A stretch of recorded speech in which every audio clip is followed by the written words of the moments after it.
नात्यांची अजब कहाणी,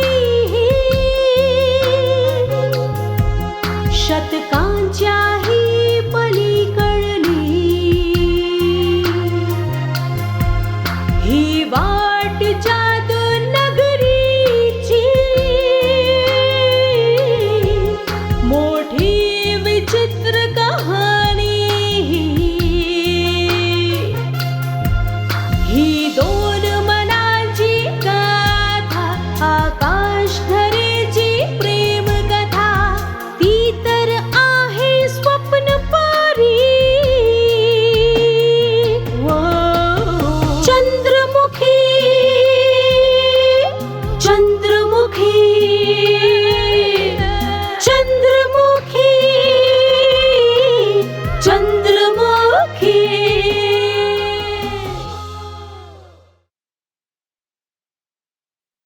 यापुढे मी केवळ इतकंच सांगू शकतो की अगदी काही वेळापूर्वीच मंत्रीवर्य महालातून आपल्या भावाला आणायला गेले होते। त्याही पेक्षा अधिक प्रसन्नता तर तुला तेव्हा होईल जेव्हा आम्ही त्या शत्रूचं शिर उडवून देऊ ज्याने परमवीर सिंगला बंदी बनवलं होतं। तू जन्मतःच वाईट नाहीयेस, परंतु लालूच तुला शत्रूच्या गोटात घेऊन गेली होती। माझ्या खोट्या नाटकाला सत्य समजून मंत्रीवर्यांनी आपल्याला शत्रूपासून मित्र बनवलंय की जा नागराज आणि जाऊन कलावतीचं मुख लाडवाने भरून टाक। जर त्यावेळी आम्ही साहस करून त्यांच्या समोर आलो असतो तर अवश्य काही परिणाम झाला असता। आता तू या योनीतून कधीही मुक्त नाही होऊ शकणार। सावित्री, तू त्या भैरवनाथकडून चांगुलपणाची आशा कशी करू शकतेस?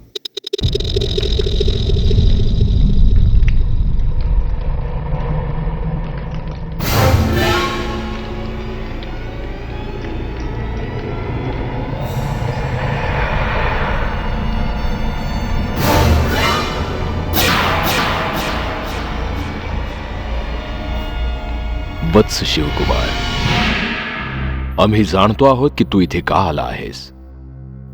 तू अघोरी भैरवनाथच्या श्रापाने पीडित आहेस आणि त्याच्या शापातून मुक्ती मिळवून पुन्हा मनुष्यांच्या जगात परत जाऊ इच्छितोस।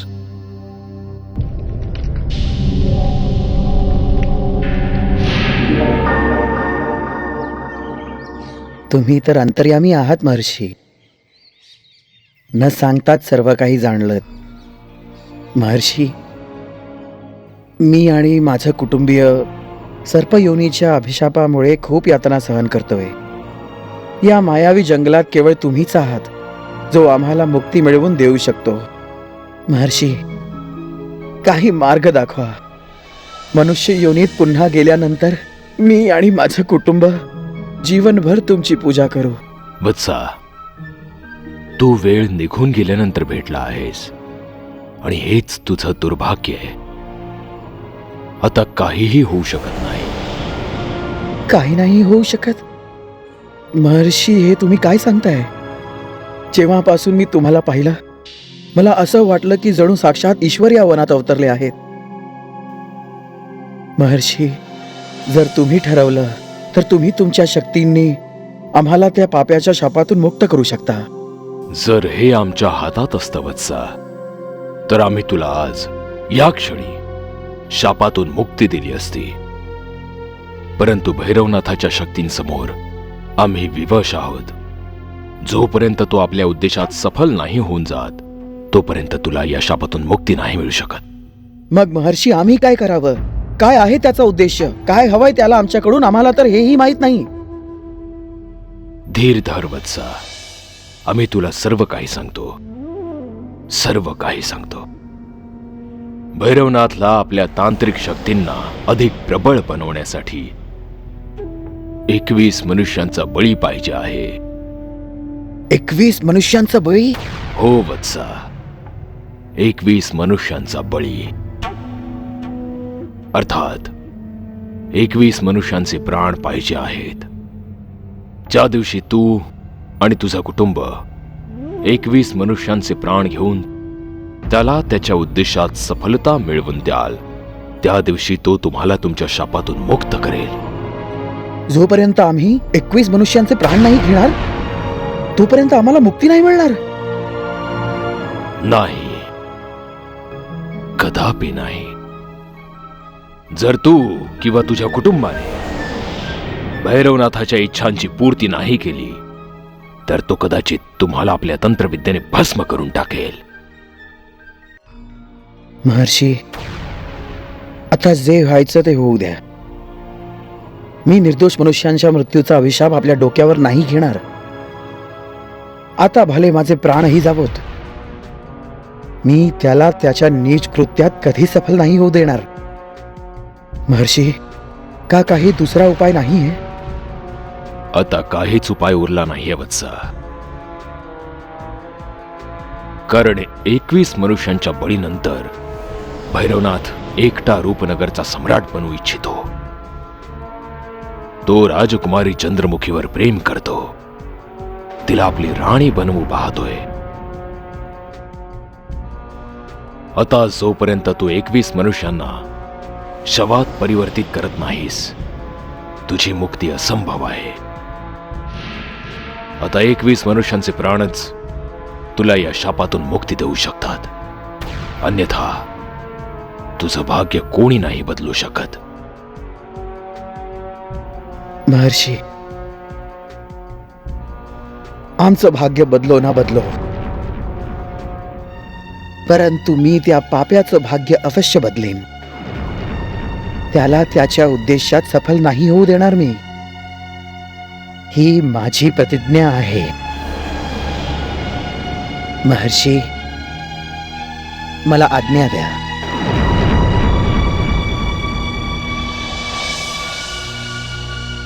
ईश्वर तुला तुझ्या इच्छांमध्ये परिपूर्ण करो.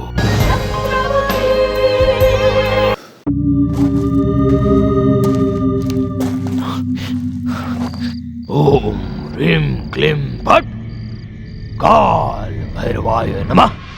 अघोरी भैरवनाथ, ओम ह्रीं क्लीं फट् काल भैरवाय नमः.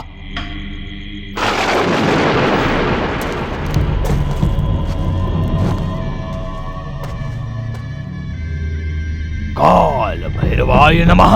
हा अघोरी तंत्र साधनेत लीन आहे. यावेळी याच्या समोर जाणं उचित नाही. माहित नाही क्रोधात येऊन आम्हाला कोणता शाप देईल. काही नाही सांगू शकत. जजो ओम ह्रीं क्लीं फट् कंकालाय नमः. परंतु आता आम्ही या मायावी जंगलामध्ये एकटे पडलो. कुठल्याही मनुष्याच्या सहाय्यतेशिवाय आम्ही इथून बाहेर नाही पडू शकत. ओम ह्रीं क्लीं. जर या अघोरीने आमची सहायता केली तर आम्ही या मायावी जंगलातून नक्कीच सुटू शकतो. धूर्ताय नमः. परंतु भीती वाटते. जर हा अघोरी क्रोधित झाला तर आम्हाला आपलं संपूर्ण जीवन याच्या शापात घालवावं लागेल. काय करावं?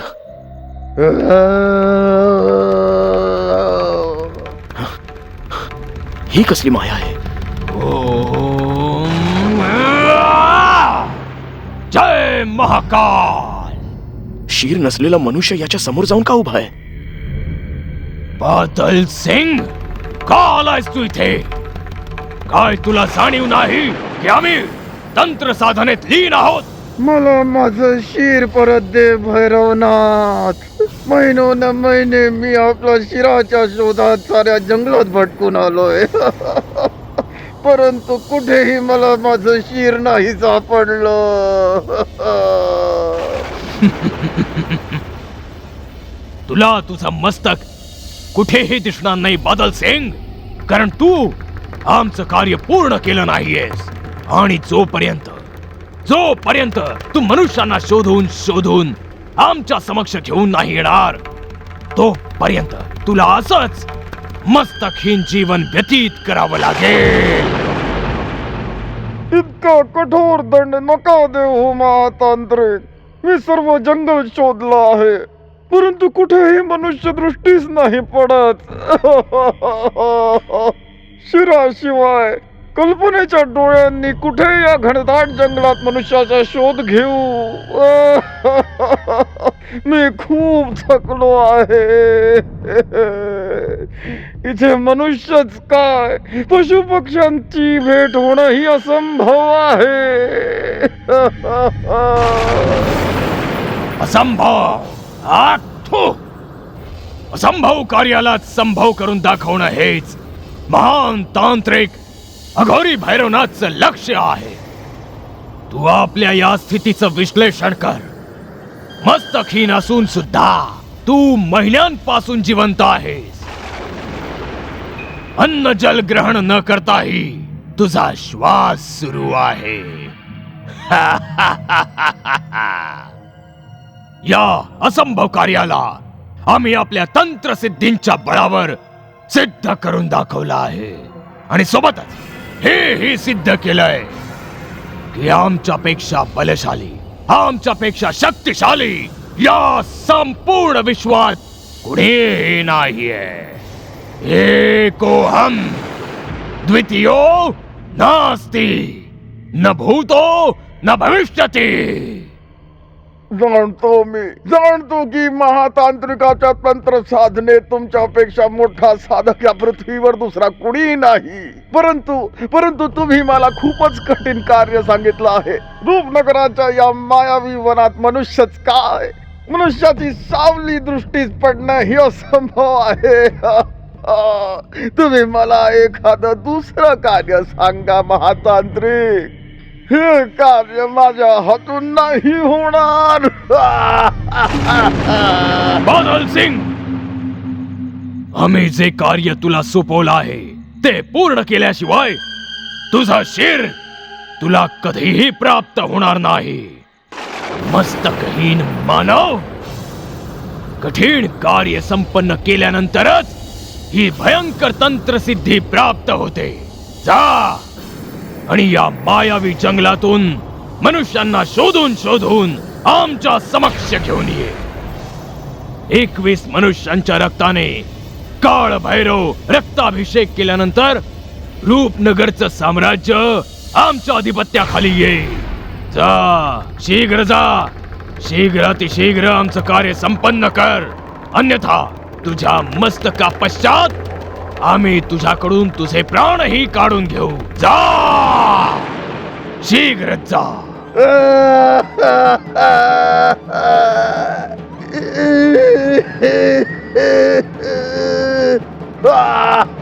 हो ह्रीं क्लीं फट् काल भैरवाय नमः. ओ नमो क्षेत्रपालम महाकालम, नमो भीमलोचन भणंगी विशालम. ओम महाकालाय नमः. ओम ह्रीं क्लीं फट् धूर्ताय नमः. जयो. या तांत्रिकासमोर न जाऊन आम्ही खूपच चांगलं केलं. हा दुष्ट आपल्याशिवाय कोणा दुसऱ्याच्या भल्याचा विचार नाही करणार. याला कोणत्याही परिस्थितीत मनुष्य हवेत. मस्तकहीन मनुष्य आणि नाग नागिणीला विवश होऊन त्याच्या समोर मनुष्यांना आणायला हवं. न जाणो या मायावी जंगलात आणखी किती राक्षस असतील जे मनुष्याचं भोजन करतात. परंतु आम्ही इतकं अवश्य समजलोय की आता आम्हाला या अघोरीशिवाय त्या मस्तकहीन मनुष्यापासून आणि नाग नागिणीपासून सावध राहायला हवं. सावित्री,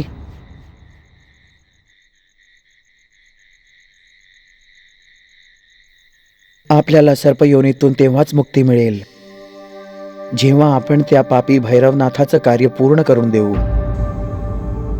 अन्यथा त्याच्या श्रापापासून कधीही सुटका नाही होणार आपली.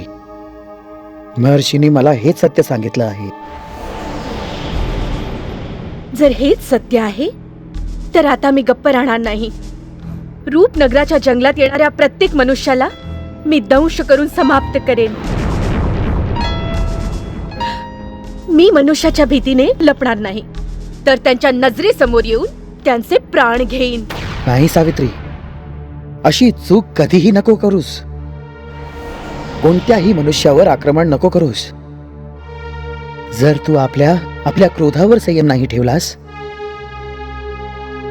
तर तो भैरवनाथ आपल्या उद्देशात अवश्य सफल होईल. तर होऊ देत. जर हेच सत्य आहे तर मृत्यू येण्यापूर्वी मी रूपनगराच्या जंगलाच्या भूमीला मनुष्याच्या शवांनी भरून टाकेन. दूर दूरवर जिथेही पाहावं तिथे मनुष्यांची शव दिसतील. जर भैरवनाथाची हीच इच्छा आहे आणि यानेच आपली मुक्ती होणार असेल तर मी मनुष्याला समाप्त अवश्य करेन. सावित्री, क्रोधात घेतलेला निर्णय सदैवच घातक सिद्ध होतो. तू तेच करायला निघालीयस जी भैरवनाथाची इच्छा आहे. जर का तू मनुष्यांना एक एक करून समाप्त करायला प्रारंभ केलास तर तो पापी आपल्या उद्देशात सफल होऊन जाईल. आता भले काहीही होवो, मला माझ्या नागिणीच्या रूपाची घृणा वाटायला लागलीये. अशा जीवनापेक्षा तर मृत्यू बरा.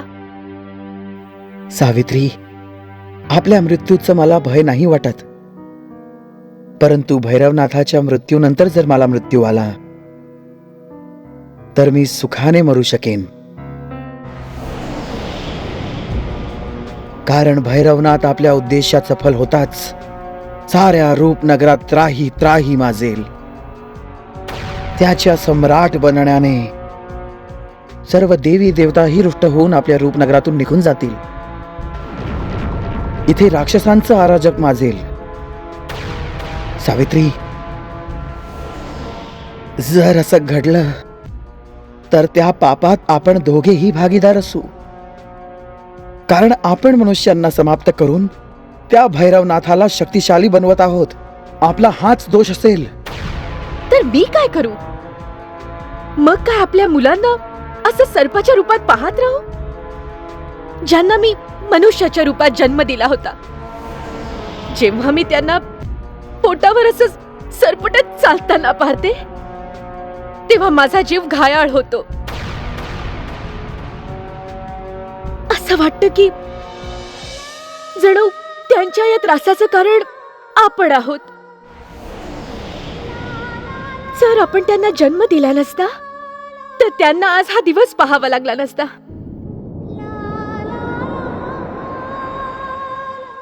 सावित्री, स्वतःला दोष देण्याने काहीच लाभ होणार नाही. ईश्वराकडे उशीर आहे, परंतु अंधार नाही. ज्या दिवशी त्याची दृष्टी आपल्यावर पडेल ना, तेव्हा तो आपल्याला अगदी कायमचं सर्पयोनीतून मुक्त करेल. परंतु ऐक सावित्री, आपण दोघांनी या गोष्टीची काळजी घ्यायला हवी की आपण चुकूनही कुठलं असं कार्य करता कामा नये की त्या दुष्ट तांत्रिक भैरवनाथाला कुठली सिद्धी प्राप्त होईल. सावित्री, त्या राजकुमारी चंद्रमुखीकडे तू आपले नेत्र वळवण्याचं धाडस करू शकतो त्या सिद्धी प्राप्त झाल्यानंतर. चल, आता आपण जाऊया.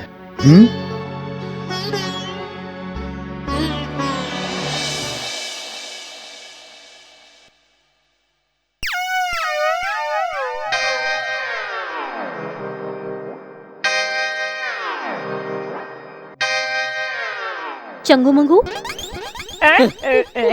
तुम्ही दोघे लपून छपून काय पाहताय? काही नाही कलावती देवी. आम्ही तर बस असंच वेळ व्यतीत करत होतो. खोटं नका बोलू, नाहीतर मी तुमच्या सरकारांकडे तुमचीच चहाडी करेन. आम्ही सरकारांची प्रतीक्षा करत होतो कलावती देवी. सरकारांची प्रतीक्षा करत होता तर मग अशा प्रकारे लपून छपून प्रतीक्षा करण्याचं काय कारण आहे? अवश्य तुम्ही दोघे माझ्यापासून काहीतरी लपवायचा प्रयत्न करताय.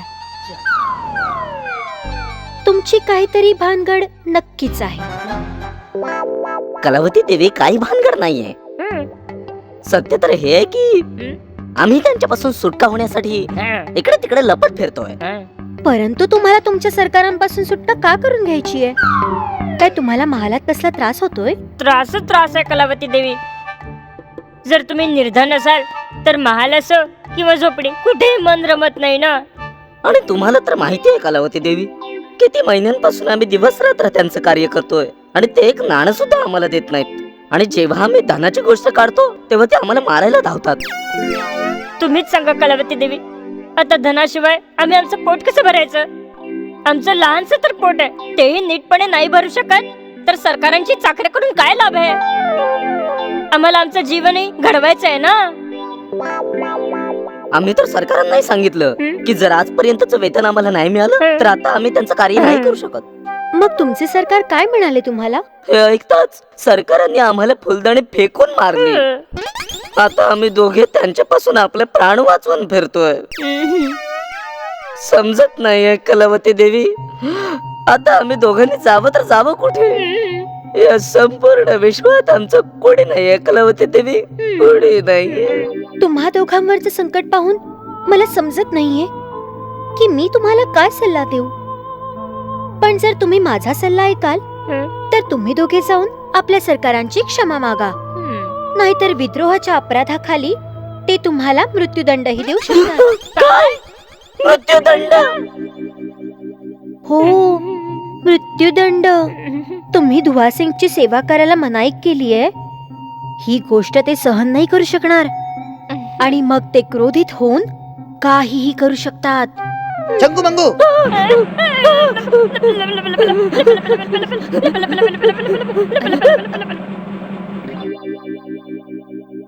असं तर तो मातीचा वाघ तिकडून गर्जना करतोय. चंगू मंगू, कुठे लपलाय शूद्र कीटकांनो? बस एक वेळ बाहेर या, मग कीटकाप्रमाणे चिमटीत चिरडून टाकतो. मूर्खांनो, मी म्हणतोय कुठे लपून बसला आहात? तिथून बाहेर येऊन माझ्या समोर उभे राहा, यातच तुमचं भलं आहे. हे तुम्हाला काय झालंय धुवा सिंग? काय महालावर कोणी आक्रमण केले का, जे तुम्ही हातात तलवार नाचवत फिरताय? अरे नाही नाही कलावती, मी इथे असताना या महालावर कोण आक्रमण करू शकतं? मग तुम्ही कोणाला आव्हान देताय? आव्हान नव्हतो देत, मी तर युद्धाचं प्रशिक्षण घेत होतो. मी विचार केला की माझ्या पाठीमागे कधी कोणी शत्रूने महालात येऊन तुझ्यावर आक्रमण केलं तर मी कसं त्यांना शोधून शोधून मारून टाकेन. असं तर तुम्हाला माझी चिंता वाटत होती? मला तर हे माहीतच नव्हतं. माहित कसं होईल? मी याविषयी तुला कधी सांगितलंच नाहीये. अशा छोट्या छोट्या गोष्टी मी गुप्त ठेवतो. असं तर तुम्ही फक्त शूरवीरच नाही तर दयाळू पण आहात. तुम्हाला माझ्या प्राणांची इतकी चिंता वाटतेय तर मला तुमच्याविषयी काही विचार करायलाच हवा. विचार करावा लागेल? कसला विचार करावा लागेल कलावती? लवकर सांगा ना, माझा संयम आता संपत चालला आहे. मी हा विचार करत होते की तुम्ही दिसायला जेवढे मूर्ख दिसता तेवढे नाही आहात. खरंच? खरंच मी जेवढा दिसतो तेवढा मूर्ख नाहीये मी. पिताश्रींना पण मी रोज हे सांगत असतो की या महालात जो आम्हाला मूर्ख म्हणेल ना तो या महालातील सर्वात मोठा गाढव असेल, गाढव. आणि माहित आहे मला मूर्ख कोण म्हणतं? नाही, तुम्हीच सांगा ना. माझे पिताश्री. तर पिताश्री कोण झाले? गाढव. आणि जर मी मूर्ख नाहीये तर मी कोण आहे? गाढवाचं पिल्लू. गाढवाचं पिल्लू, गाढवाचं पिल्लू, गाढवाचं पिल्लू. कलावती, तू मला किती चांगलं ओळखतेस. आणि जेव्हा तू हसतेस ना तेव्हा तुझ्या मुखातून फुलांचा सडा पडतो. मला वचन दे की सदैव तू माझ्या समोर हसतच राहशील, नाहीतर मी रुसून बसेन. तुम्ही माझ्यावर रुसा नाही तर नका रुसू, पण तुमचे बिचारे 2 सेवक तुमच्यावर नक्कीच रुसलेत. माझे सेवक? त्या चंगूमंगू विषयी बोलतेस? अगं ते अगदी आळशी आणि लालची आहेत. काम तर काही करत नाहीत आणि वेतन दुप्पट पाहिजे त्यांना. तू त्यांच्या बोलण्याला फसू नकोस, नाहीतर तुझ्याकडूनही उधार मागायला लागतील. परंतु ते दोघे तर म्हणत होते की तुम्ही वेतनाच्या नावावर त्यांना एक नाणं सुद्धा देत नाही आणि उलट त्यांच्याकडेच उधार मागत राहता. काय काय याचा अर्थ असा झाला की ते लालचीच नाहीत तर खोटारडे सुद्धा आहेत. जर या गोष्टीची माहिती मला आधी कळली असती ना, तर त्या दोघांना मी कारागृहात डांबलं असतं. अवश्य अवश्य त्या दोन पिल्लांना कोणी ना कोणी आमचा शत्रू भडकवत आहे. का तर माझी नाचक्की हो आणि मला कमीपणा दाखवता येईल. हा मूर्ख धुवा सिंग धूर्त सुद्धा आहे. आपला सगळा दोष त्या बिचारा दोन बुटक्यांवर टाकून स्वतः किती चांगला असल्याचं नाटक करतोय. काय विचार करतेस कलावती? मी विचार करत होते की महालात तुमचा असा कोणता शत्रू असेल जो तुमचा अपमान करू इच्छितो. हो, मला आता रणवीर सिंग आणि त्याचा भाऊ परमवीर सिंगवर संशय आहे. ते दोघे आपल्या दोघांना बोलताना पाहून खूप जळत असतात. म्हणून मला कमी लेखण्यासाठी रणवीर सिंग आणि त्याच्या भावाने षडयंत्र रचलंय. सूर्य प्रताप सिंग आणि विजेंद्र प्रताप सिंग आमच्या जाळ्यात अडकून पुन्हा आमचे बंदी बनवले जातील याची पूर्ण योजना आम्ही तयार करत आहोत. योजना? कसली योजना दादा? शीघ्र सांग मला. मी त्या दोनही भावांना पकडून त्यांचा शीर आपल्या पायांखाली तोडवेन. बदल्याच्या भावनेने उत्तेजित होणं योग्य नाहीये परमवीर. आम्ही जाणतो विजेंद्र प्रताप सिंगने आमच्या कारागृहातून पळून जाऊन ज्या यातना आम्हाला दिल्यात त्याच्या वेदना तुला होत आहेत. धीर धर आणि आमची योजना लक्षपूर्वक ऐक. ते दोघे भाऊ अजूनही रूपनगरच्या सीमांमध्येच असतील, म्हणून आपलं सर्वप्रथम कार्य आहे की रूपनगरच्या सीमांना चारी बाजूने घेरणं. क्षमा असावी हुजूर, रूपनगराच्या विशाल जंगलाला चारी बाजूनी घेरणं कसं संभव आहे? संभव होईल, कारण आमच्यासाठी कोणतंही कार्य असंभव नाहीये. आपण रूपनगराच्या जंगलाच्या चारही बाजूंनी मानवी भिंतींचा असा कोट उभा करू की जो हळूहळू मजबूत होत जाईल, ज्यामुळे ते दोन भाऊ कोणत्याही परिस्थितीत आपल्या तावडीतून अजिबात वाचू शकणार नाहीत. योजना अतिउत्तम आहे मंत्रीवर्य. सेविकेला आदेश द्या. मी कोणत्या दिशेला आपलं जाळं पसरवू? मेनका, तू पूर्व दिशेला आपलं जाळं पसरवशील आणि निशाचरी तू पश्चिम दिशेने जायला हवंस. आपली आज्ञा शिरसावंद्य हुजूर. पुढची योजना काय आहे? जाणून घ्यायची उत्सुकता प्रबळ होत चाललीये. पुढची योजना सांगण्यापूर्वी आम्ही उत्तर आणि दक्षिण दिशेला जाळं पसरवण्याचं कार्य परमवीर सिंगला सोपवत आहोत. उत्तर आणि दक्षिण दिशेला मी एकटाच असं जाळं पसरवून ठेवेन, जेणेकरून ते दोघे भाऊ मिळूनही जीवनभर नाही तोडू शकणार. परमवीर, यावेळी लोहा सिंगही तुझ्या सोबतच जाईल, कारण तोच आमचा शक्तिशाली आणि विश्वासू सेवक आहे, जो आमच्या एका इशाऱ्यावर पोलादी भिंत लाथ मारून पाडू शकतो.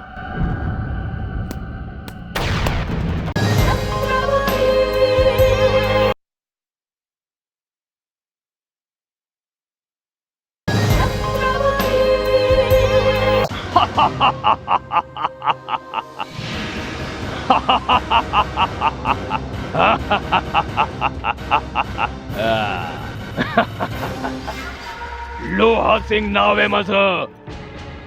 विजयी होणं काम आहे माझं. आज्ञा द्या अन्नदाता. काय यावेळी जंगलातील वृक्षांना उपटून तुमच्यासाठी गुप्त मार्ग बनवू, की मागच्या वेळेप्रमाणे कोण्या उन्मत्त हत्तीला आपल्या एकाच मुष्टी प्रहाराने सदैवसाठी झोपवून टाकू? नाही लोहा सिंग, यावेळी तुला केवळ आमच्या लहान भावासोबत राहायचं आहे. त्याची सावली बनून त्याच्या बरोबर राहायचं आहे. जर वायू ही आमच्या भावाला इजा पोहोचवू पाहत असेल तर तुला वायूचाही मार्ग बदलायला हवा. आपली आज्ञा शिरसावंद्य अन्नदाता. मी तुम्हाला वचन देतो अन्नदाता. जर यमराजही युवराज परमवीरांच्या जवळून जायचा प्रयत्न करू पाहत असेल तर हा लोहा सिंग त्या यमराजाचाही वध करून टाकेल. आम्हाला तुझ्याकडून हीच अपेक्षा होती लोहा सिंग. माझी चिंता आता दूर झाली. परंतु लक्षात ठेवा, योजनेनुसार त्या दोन भावांना कुणीही एकटं नाही भिडणार. सर्व घेराव घालूनच त्यांना बंदी बनवतील. जर त्या दोघा भावांनी आपला घेराव तोडून पळून जायचा प्रयत्न केला तर त्या दोघांचं रक्त रूपनगरच्या जंगलातच सांडू द्या. म्हणजे रूपनगरातील मायावी झाडे झुडपे आपली तहान भागवतील. दादा, मला आशीर्वाद दे. आता मी महालात तेव्हाच परत येईन जेव्हा ते दोनही भाऊ माझ्या सोबत जिवंत किंवा मृत अवस्थेत असतील. उठ परमवीर, तुझी मनोकामना पूर्ण होवो. आम्हाला आशा आहे तू आणि लोहासिंग आपल्या कार्याला पूर्ण विराम देऊनच परताल. आणि आम्हाला प्रसन्नता या गोष्टीची आहे की आमची ही गुप्त योजना महालापर्यंत पोहोचवणारं कोणीही नाहीये. येतो आता.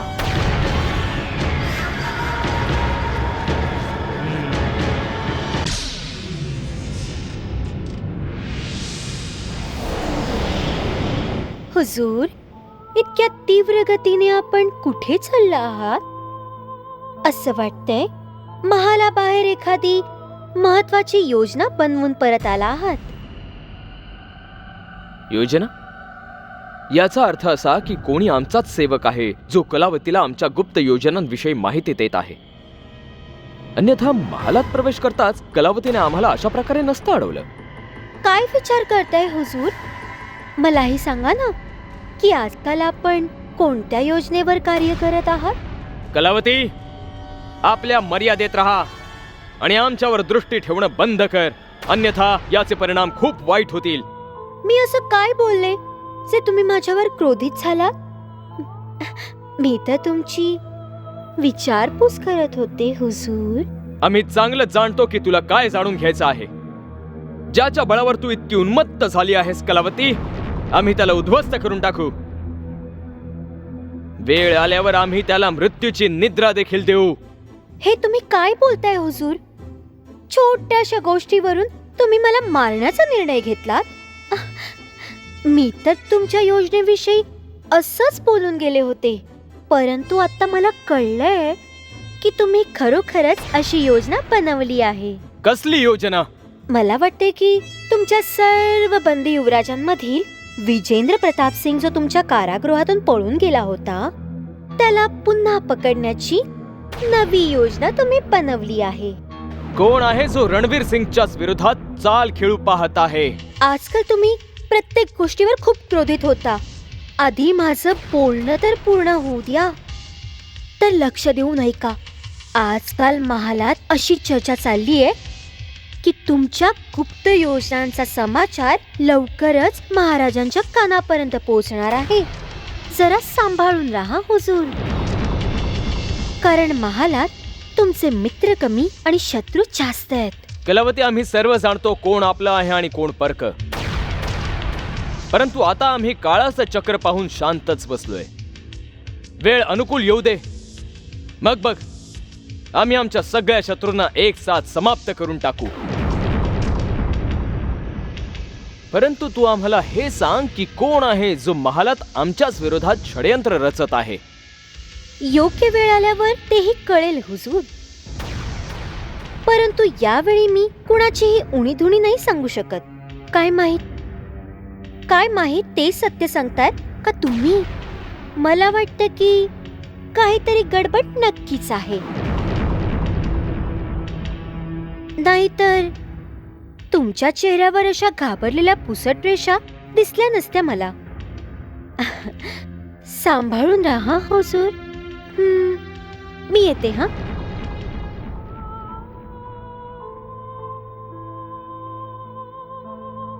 माहित नाही असा आमचा कोण शत्रू आहे जो आमची सर्व गुप्त माहिती तात्काळ कलावतीपर्यंत पोहोचवतोय.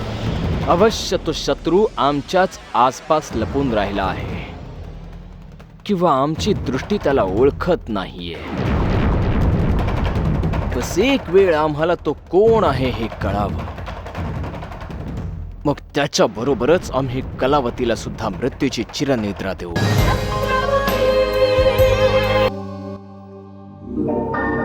ज्वाला, तू इथे? मला इथे पाहून इतका दचकलास का? मान्य आहे की आजकाल तू ज्या योजना बनवतोस त्यात तू मला सामील नाही केलंस, परंतु काय आता तुझ्या कक्षात येण्यासाठीही मला कुणाची आज्ञा घ्यावी लागेल? हे तू काय बोलतेस ज्वाला? महालात तू आमची सर्वात विश्वासू साथीदार आहेस. आजपर्यंत आम्ही ज्याही गुप्त योजना बनवल्या त्यात आम्ही तुझा सल्ला अवश्य घेतलाय. मग तू इतकी चिंतित का दिसते आहेस? खोटं. ज्वालाशी आता तू खोटही बोलायला लागलास रणवीर. आता काही वेळापूर्वी जी गुप्त योजना बनवली गेली त्याविषयी साऱ्या महालाला कळलं, परंतु अजूनपर्यंत ज्वालाला नाही सांगितलं. सगळ्या महालाला कळलं. ज्वाला, आम्ही महालात येताच या गुप्त सूचनेविषयी तुला सांगणारच होतो, परंतु याआधीच तुला याविषयी माहिती मिळाली. कारण नको देऊस रणवीर. मला तर असं वाटतंय की आता तू माझ्यापासून दूर होऊन कुण्या दुसऱ्याबरोबर मिळून गुप्त योजना बनवू लागलायस. मी तर तुझ्यासाठी आपले प्राण ओवाळून टाकण्याची ही स्वप्न बघत होते, परंतु आता मला वाटत नाही की तुझ्या हृदयात माझ्यासाठी कुठलं स्थान उरलंय. नाही ज्वाला, आमच्या हृदयात तुझ्यासाठी उच्च स्थान अजूनही आहे. रूपनगरात आम्हाला जर सर्वात कोण जास्त प्रिय आहे तर ती तू आहेस. जर तू नसतीस तर आम्ही केव्हाच मोडून पडलो असतो. माहित नाही हे सत्य की असत्य, परंतु जेव्हा मला तुझ्या गुप्त रहस्याविषयी कळालं तेव्हा जणू माझ्या पावलाखालची जमीनच सरकली. जर तू मला या योजनेत सामील केलं असतंस तर हे रहस्य महालात कुणालाही कळलं नसतं. आमच्यावर विश्वास ठेव ज्वाला. विजेंद्र आणि सूर्यप्रतापला पकडण्याची योजना आम्ही अतिशीघ्र बनवली. जर आमच्याकडे जरा जरी वेळ असता तर आम्ही तुला अवश्य बोलावलं असतं, परंतु तू रागावू नकोस. तू असल्यामुळे आम्हाला एक नवी शक्ती मिळते. बघशीलच, जसंही या महालाची सूत्र आमच्या हातात येतील आम्ही तुला महामंत्र्याचं पद देऊ. मला चिंता आपल्या पदाची नाहीये, तुझे प्राण आणि अधिकारांची आहे. जर मला पदाची लालूच असती तर मी तुझ्याऐवजी तुझ्या शत्रूची साथ दिली असती, परंतु ज्वालाने नेहमी तुझ्यावर विश्वास ठेवलाय. तुला तुझ्या विश्वासाचं फळ अतिशीघ्र मिळेल ज्वाला. बस तू या छोट्या छोट्या गोष्टींवर लक्ष देणं सोडून दे. आमच्या लक्षात हे येत नाहीये की तो कोण द्रोही आहे जो आमचा समाचार जाऊन महालात देतोय. बस तू त्या द्रोह्याचा पत्ता लाव, मग बघ आम्ही त्याला असं तडफडवून मारतो की कुणीही आमच्या विरुद्ध तोंड उघडण्याचं साहस नाही करणार.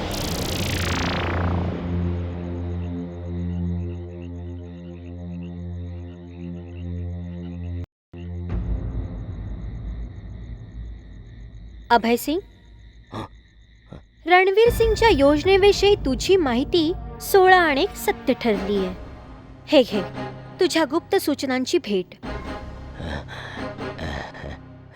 जर तुम्ही अशीच भेट देत प्रसन्न करत राहिलात तर गुप्त सूचनाच काय, मी तर त्या रणवीर सिंगचा गळा कापून त्याचं मस्तक तुमच्या चरणावर ठेवू शकतो.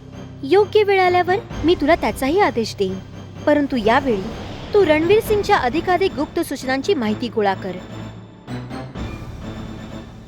आता सांग, यावेळी विजेंद्र प्रताप सिंगला पकडायला जंगलात कोण कोण गेलंय? चारी दिशांनी कित्येक योद्धे रणवीर सिंगने पेरून ठेवलेत कलावती देवी. रणवीर सिंगचा भाऊ परमवीर सिंग, निशाचरी, मेनका आणि तो महाबली लोहा सिंग रूपनगरच्या जंगलात पसरलेत. याचं तात्पर्य असं आहे की रणवीर सिंगने बाहेरून येणाऱ्या युवराजांना पकडण्याचं षडयंत्र रचलंच. तर याच्या पुढची योजना सांग. त्यांच्या पुढच्या योजनेनुसार रूपनगरच्या दिशेने येणारा युवराज जर रणवीर सिंगच्या सेनेला वश नाही झाला तर त्याला तिथेच जंगलात समाप्त केलं जाईल. हा आदेश रणवीर सिंगने परमवीर सिंगला दिलेला आहे. आम्हाला कसंही करून आमच्या राज्यात येणाऱ्या युवराजांची रक्षा करायलाच हवी. काय विचार करताय? जर यापुढेही असेच उपहार देत राहिलात तर रणवीर सिंगच्या गुप्त सूचना काढून आणून देऊ शकतो मी कलावती देवी. तू उपहारांची चिंता नको करूस. मी उपहाराने तुझं घर भरून टाकेन, परंतु लक्षात ठेव, जर आपल्या दोघांमधल्या गोष्टी कुणा तिसऱ्यापर्यंत पोहोचल्या तर तुझी अवस्था खूप वाईट होईल. तुम्ही चिंता करू नका. जोपर्यंत मी जिवंत आहे माझं तोंड कधीही नाही उघडणार. सावध राहा. महालाच्या भिंतींनाही कळता कामा नये की मी तुला भेटले होते. नाही करणार. तुम्ही निश्चिंत राहा. उपहारासाठी धन्यवाद. रणवीरच्या सेनेला अडवणं असंभव नाहीये, परंतु कठीण नक्कीच आहे. त्या दोन्ही युवराजांचं रक्षण करणं आमचा धर्म आहे. आम्हाला तात्काळच अभिमन्यूशी भेट घेऊन काही रणनीती बनवावीच लागेल. ही दोन